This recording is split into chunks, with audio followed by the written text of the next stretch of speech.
Bismillahirrahmanirrahim. Assalamu alaikum, dear students. Again with the new topic of biology first year, which is cell organelle. So as you people know that cell organelles are those structure which are present in this inside the cell in the cytoplasm. So here we have discussed the two cells. One is eukaryotic cell, another one is prokaryotic cell. So as the word indicate, you mean true and karyo word is for used for nucleus. So these are those cells which contain the proper nucleus, right? While in case of prokaryote there is no proper nucleus. For example, in bacteria there is no proper nucleus at all. So the membrane bonded organelles are present only in the eukaryotic cell, while in case of prokaryotic cell there is no membrane bonded organelle present, right? So here we have only one organelle which is known as ribosomes, and these are non-membrane bonded organelle. Here we have a list of organelles which are present in the cell, plant cell or animal cell, both. So endoplasmic reticulum, ribosome, Golgi bodies, etc. So now toward the first one is which we will study in detail, the endoplasmic reticulum. So endo mean inside, plasmic word is used for the cytoplasm, and reticulum mean the network. So it is the network of tubules and channels which is present inside the cytoplasm or which is present inside the cell, right? So these are the network of interconnected. यहाँ पे जो tubes हैं, यहाँ diagram को देखें. So these are the network of interconnected tubes and channels. ये channels और tubes जो हैं आपस में interconnected होती हैं. So ये nuclear membrane से extend हो गई हैं, ठीक है, towards the cell membrane. Nuclear membrane से extend होके cell membrane तक, and they play very much important role in the transportation of material inside the cell or outside the cell, right? So in and out में ये help out करते हैं materials की. So it is discovered by a scientist which is known as Potter and Thomson in 1953. So in eukaryotic cell, it is present in all eukaryotic cell except RBCs, mean red blood cells, and spermatozoa. They do not contain the endoplasmic reticulum at all, right? So the ER mean endoplasmic reticulum varies cell to cell. In muscle cells these are termed as sarcoplasmic reticulum, right? Muscles में जो हमारे पास endoplasmic reticulum होते हैं उसको हम sarcoplasmic reticulum कहते हैं. So ये जो tubes हैं, ये आपके पास जो tube like ये channels like ये चैनल्स हैं, ठीक है, ये आपके पास चैनल्स जो बने हैं इनका नाम है सिस्टर्नी. इनको हम सिस्टर्नी कहते हैं. सो ये चैनल्स क्या कहते हैं कि साइटोप्लाज्मिक मटेरियल्स जो हैं, दीज चैनल्स आर सेपरेटेड, ठीक है, ये सेपरेट होते हैं फ्रॉम साइटोप्लाज्मिक मटेरियल, ठीक है, from by tubular membrane one about the other. Mean कि यहाँ ये जितने भी ट्यूब्स हैं ये साइटोप्लाज्मिक जो मटेरियल है यहाँ उससे सेपरेट है. तो ये इस तरह लोकेट करते हैं जैसे एक थैले जो होते हैं ना, वो बोरियाँ जो हैं वो ऊपर नीचे एक स्टैक ऑफ मेम्ब्रेन्स हैं, ये एक स्ट्रक्चर क्रिएट करते हैं, right?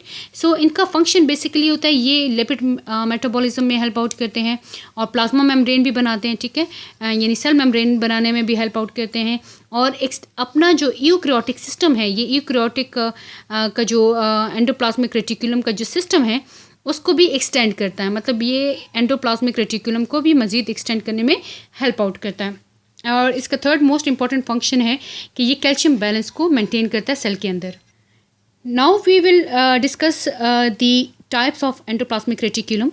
So we have classified the endoplasmic reticulum on the basis of presence or absence of ribosomes, right? So जिन एंडोप्लाज्मिक रेटिकुलम पे हमारे पास राइबोसोम्स होते हैं यानी ग्रेन्यूलर स्ट्रक्चर्स हैं. सो इन ग्रेन्यूलर स्ट्रक्चर्स की वजह से एंडोप्लाज्मिक अपीयरेंस वो रफ है, ठीक है. So that's why we call it what, rough endoplasmic reticulum.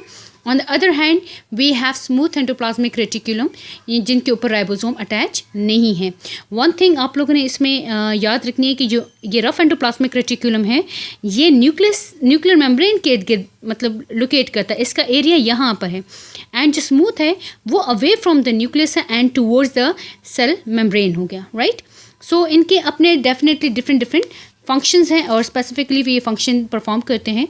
सो यहाँ अभी मैंने आपसे कहा कि जो रफ एंडोप्लाज्मिक रेटिकुलम है इसके अंदर होते हैं, इसके ऊपर राइबोसोम्स हैं.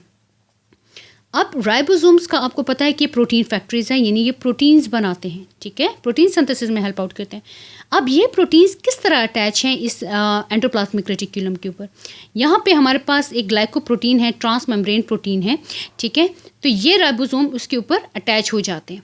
अब ये अटैच होंगे तो ये अटैचमेंट जो है ग्लाइकोप्रोटीन ट्रांसमेम्ब्रेन प्रोटीन के साथ, जिसको कहते हैं राइबोफोरिन्स, ठीक है। ये राइबोफोरिन्स जो है इन राइबोसोम्स को अटैच करते हैं रफ एंडोप्लाज्मिक रेटिकुलम के सरफेस पे, ठीक है। अब जैसे हमारे पास ये राइबोसोम जब अटैच हो गए तो ये जब प्रोटीन सिंथेसिस करते हैं, मतलब ये पॉलीपेप्टाइड चेन जब बनाते हैं, तो ये पॉलीपेप्टाइड चेन इन राइबोफोरिन्स की मदद से इनसाइड द ट्यूब्स चले जाते हैं एंड देन इनके अंदर मज़ीद प्रोसेस होते हैं, पैकेजेस भी होंगे एंड देन सीक्रेट होंगे इनटू व्हाट, गोल्जी बॉडीज़ में। गोल्जी बॉडीज़ जो है मज़ीद इसको पैकिंग करेंगे, एक स्टैंप लगाएंगे, जैसे एक इंडस्ट्री में अगर आप लोग जाएं या फैक्ट्री में आप लोग जाएं तो वहाँ वो चीज़ बनाते हैं एंड देन उसको पैक करते हैं, देन उसके ऊपर लेबल लगाते हैं। तो यहाँ जो गोल्जी बॉडीज़ है ना, गोल्जी बॉडी उसको पैक करेगा, उसके ऊपर लेबल लगाएगा, देन उसको सेल के अंदर अगर ज़रूरत है तो वो वहाँ उसको पहुँचाएगा या सेल से बाहर जहाँ उसको ज़रूरत है उसको लेके जाता है, ठीक है। ये एक्सक्रीट आउट कर लेता है सेल के बाहर, ठीक है। सो यहाँ ये पूरा मेन थीम था आपके पास। सो ये चीज़ आपको याद रखनी है कि यहाँ राइबोपोरिन प्रोटीन्स होते हैं जो कि राइबोसोम्स को अटैच करने में हेल्प आउट करते हैं, राइट। अच्छा, स्मूथ एंडोप्लाज्मिक रेटिकुलम जो है, जो हमारे पास किस तरह बनता है, जब ये रफ एंडोप्लाज्मिक रेटिकुलम से ये राइबोसोम्स डिटैच हो जाते हैं, ठीक है, इन सिस्टर्नी से जब ये डिटैच हो जाते हैं तो ये जो सिस्टर्नी हैं ये कन्वर्ट हो जाते हैं ट्यूबुलर स्ट्रक्चर में, जिसको कहते हैं स्मूथ एंडोप्लाज्मिक रेटिकुलम। अब हम डिटेल में पढ़ेंगे कि रफ एंडोप्लाज्मिक रेटिकुलम जो है उसका फंक्शन क्या है and then smooth endoplasmic reticulum का। इसको हम नेक्स्ट वीडियो में अपने डिस्कस करेंगे। So hope you like the video and kindly share this video with your friends and subscribe the channel. Thank you so much.